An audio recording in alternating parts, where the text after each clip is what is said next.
My name is Evelora Harland, and at 71, I've learned to value quiet the way some people value gold. Most mornings in Asheville begin the same way: the whistle of the kettle, the scent of pine after a night of rain, and the comforting scratch of my pen moving across my old leather ledger. I still balance my accounts by hand, a habit left over from 40 years as a bookkeeper. Numbers are steady things. They don't lie. They don't beg. They don't break your heart. I've lived alone since my husband, Colin, passed 15 years ago. The house we built on the edge of the Blue Ridge feels larger than I need, but it suits me. Each room carries a small piece of him: a tool, a photo, a mug with his initials carved faintly along the rim. I speak to him sometimes when the weather turns. It keeps the silence from swallowing me whole. The morning it began was like any other. I'd just finished logging my monthly interest, 130 ties, 84, and poured tea into my chipped cup when my phone buzzed against the table. I rarely get texts at that hour. The name on the screen made my chest tighten. Callum, Mom, we need your help. It's about Liana. That was all it said.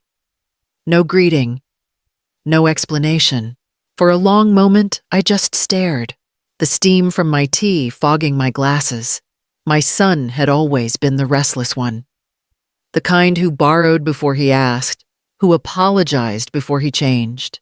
Liana, his wife of 2 years, was charming in the way people are when they want something always a bit too bright, too quick to promise. I wiped my hands on a dish towel and called him. The line rang once, twice. Outside, the mountains were wrapped in low mist, the kind that made the road disappear past the mailbox. When he finally answered, his voice sounded raw, strained. Mom, can we come by tonight? It's important. Something in his tone told me this wasn't just a visit. I glanced at the open ledger, at the neat rows of numbers that had taken me half a lifetime to build.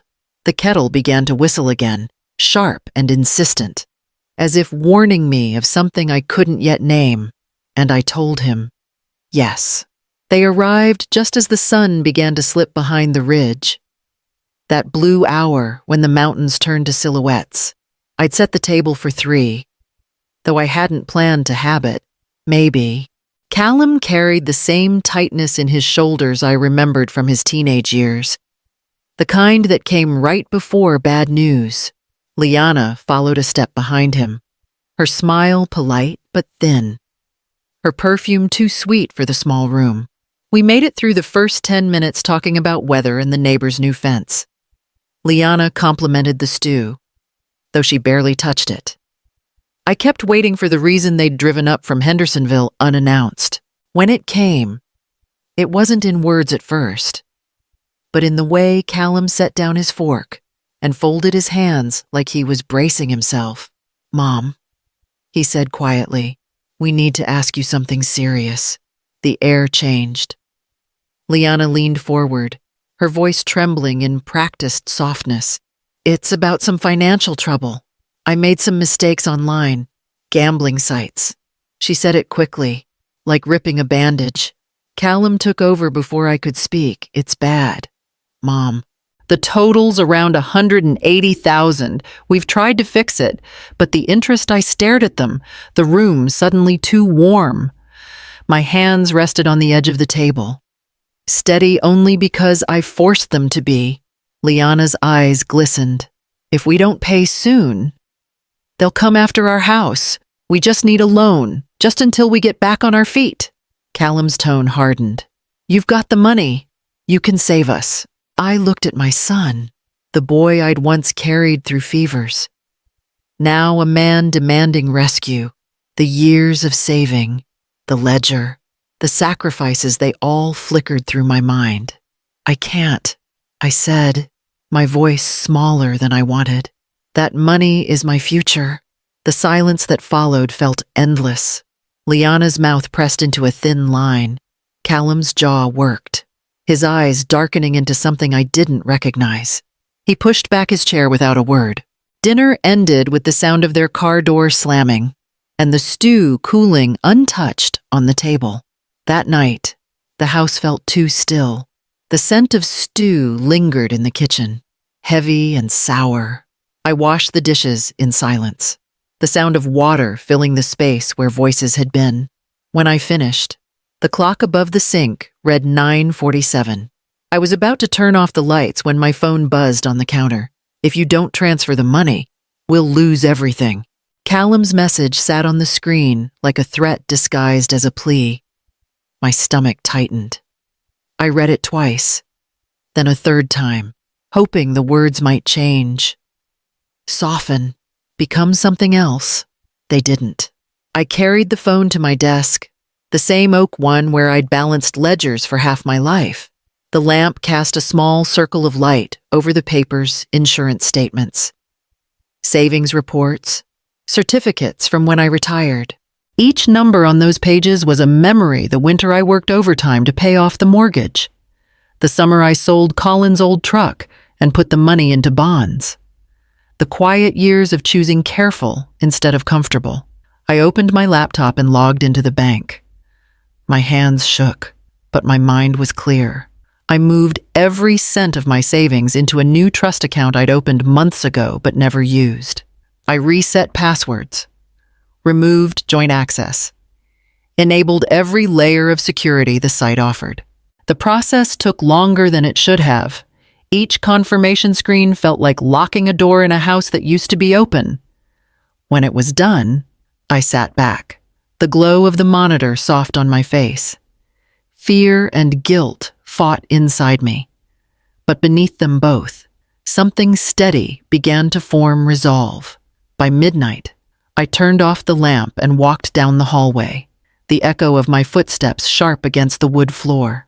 The phone vibrated again and again beside my bed, lighting up with new messages until I stopped counting. By morning, there were 21 of them. The next morning, I drove into town before the fog had lifted from the hills. The bank on Montfort Avenue was nearly empty, the faint smell of coffee drifting from behind the counter.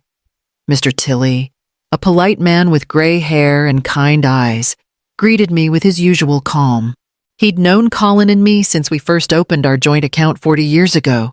"I need to make some changes," I told him. My voice sounded steadier than I felt. He led me to his small office, closing the door behind us. I explained that I wanted to restructure my accounts: no joint access, no secondary signers, new passwords across everything. He didn't ask questions, just nodded with quiet understanding. We went through each step, freezing dormant credit cards, adding fraud alerts, setting up new payable on death beneficiaries. When he finished, he handed me a small folder. "These are the new documents," he said, "and I'd recommend locking them somewhere safe." I thanked him and drove home with the folder on the passenger seat, the edges damp from my palms. Back at the house, I spread the papers across the kitchen table. Beneath them, I found another envelope, older and yellowed, tucked inside my records. My stomach tightened as I recognized Callum's signature next to mine, co-signer on a mortgage renewal from nearly a decade ago. I'd forgotten about it, or maybe I'd chosen to. A quiet shiver ran through me. This hadn't been sudden.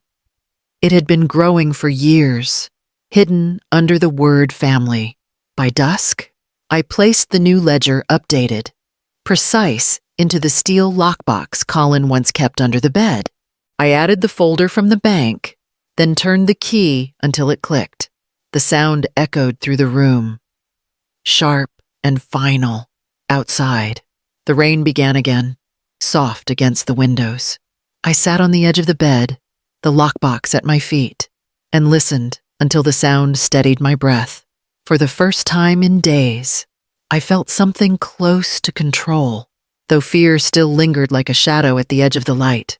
The knock came just as the sky began to fade from gold to gray.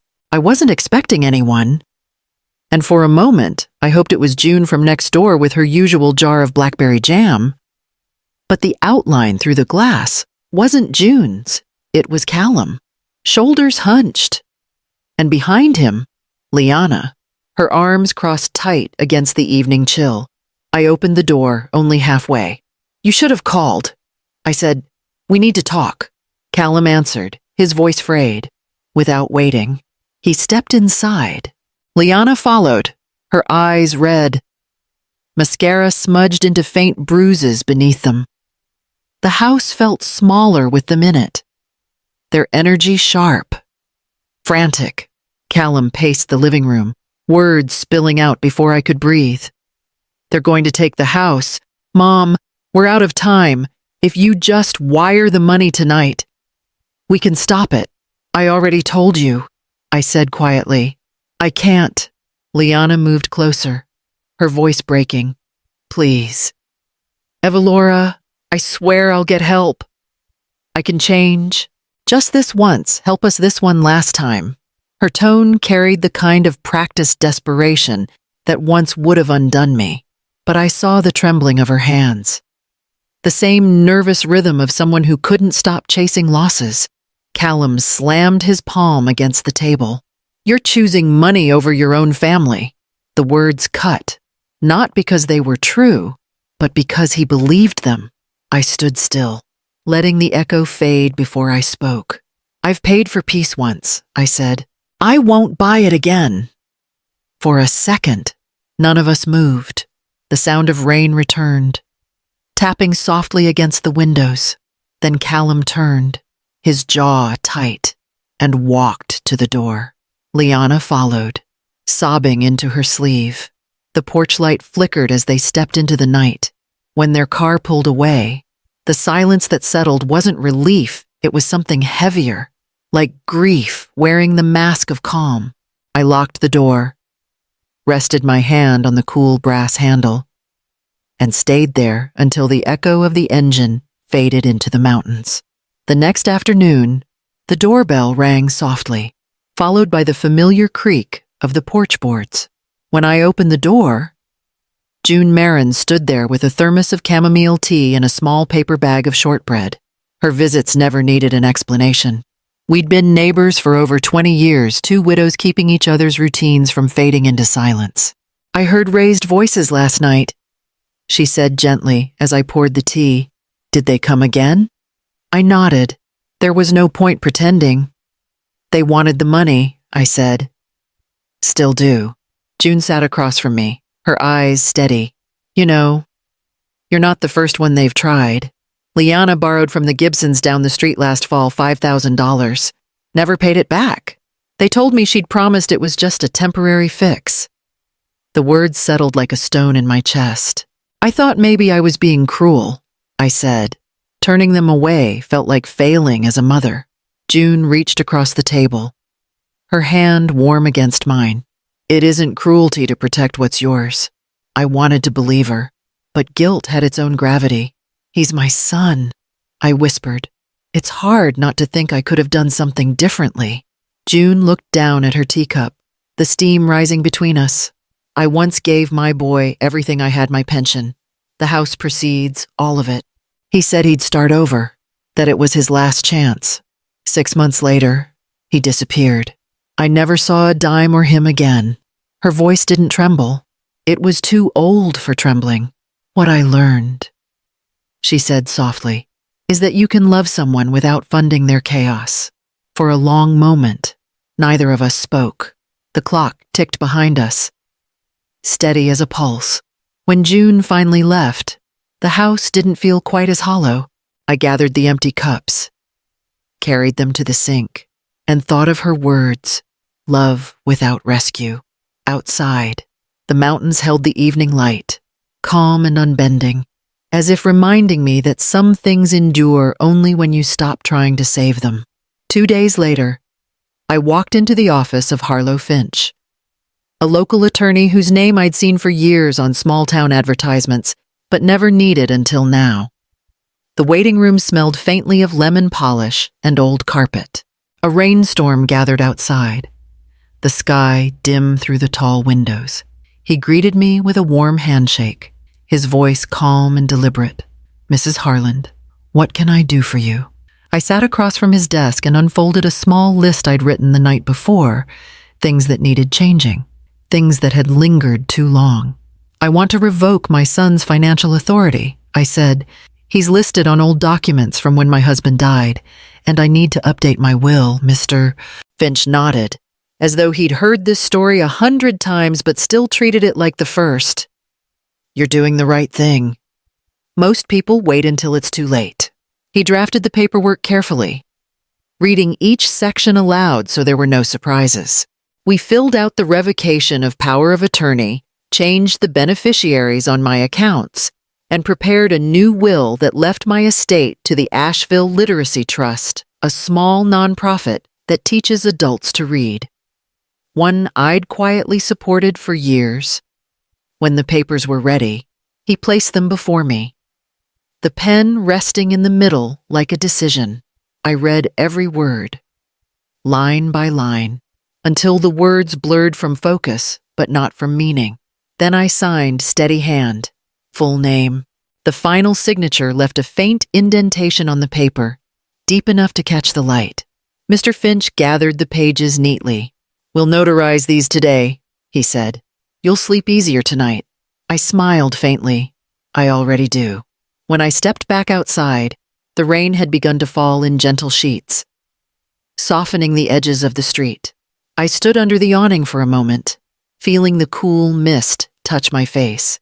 The folder tucked beneath my arm felt heavier than it should have, but it was the kind of weight I wanted, the weight of something reclaimed, signed, and finally my own. By the end of the week, my phone began to ring again, but this time, the voices came from farther away. A cousin I hadn't heard from in years called to check in, her tone sharp with judgment, thinly dressed as concern. Then a neighbor's message arrived. Hesitant, but honest Evelora, I think you should see what's being said online. I opened my laptop, heart already heavy. On a community page filled with familiar last names, there it was, Callum's post. My mother turned her back on us when we needed her most. She's got plenty in the bank, but no room left for family. Below it, comments bloomed like weeds. How could a mother do that? Money changes people. Ungrateful old woman. Some came from strangers. Others from people who once shared my dinner table. My chest tightened with each line. It wasn't just the words. It was the betrayal of seeing my life reduced to gossip. I closed the laptop, but the noise followed me: texts, calls, whispers that seemed to find their way through the walls.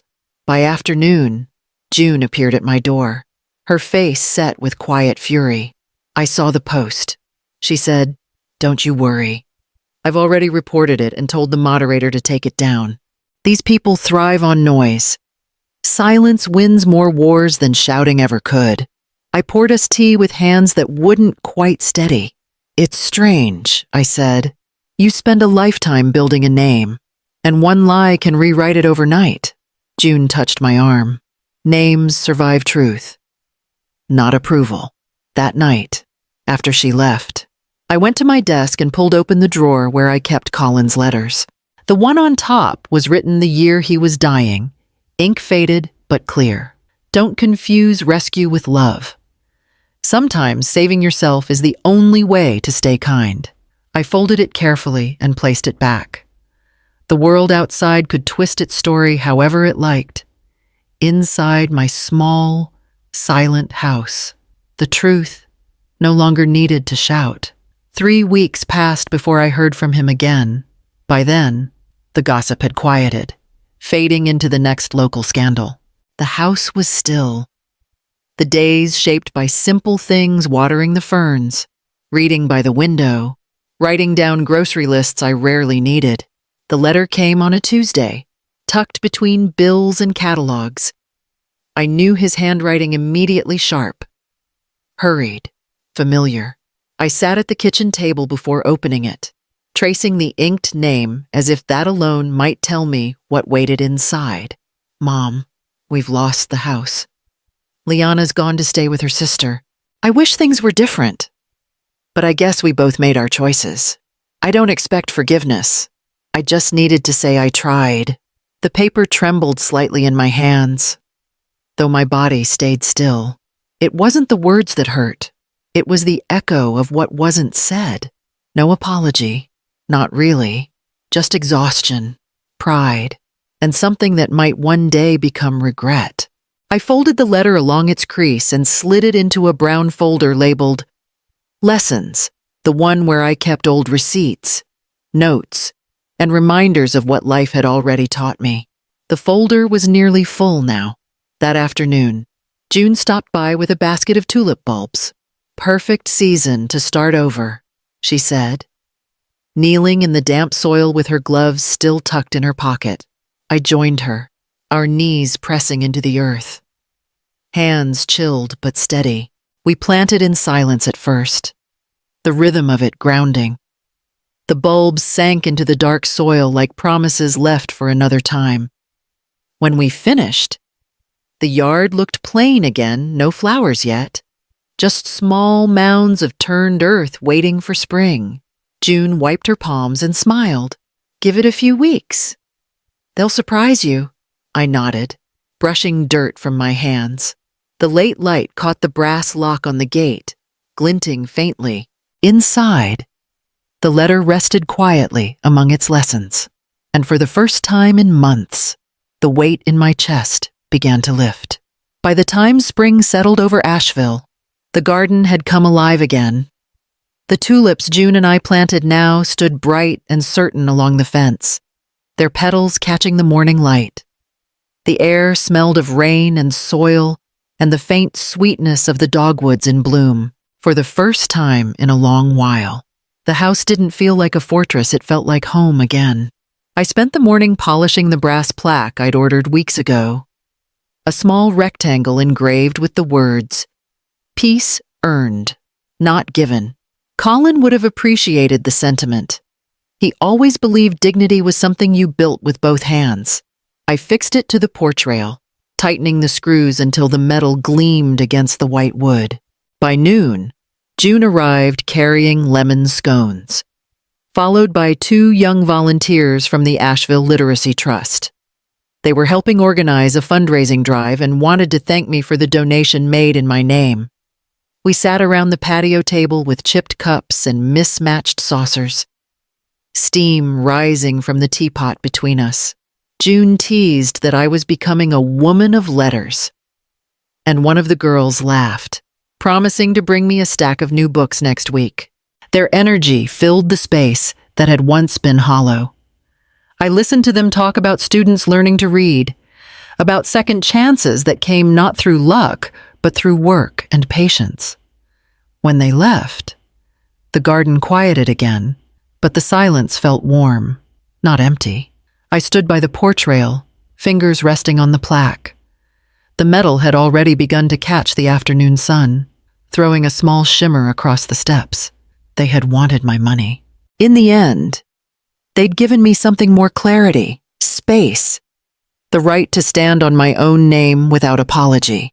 I looked out across the hills, their green deepening under the April light, and felt the slow, certain rhythm of peace returning, one heartbeat at a time.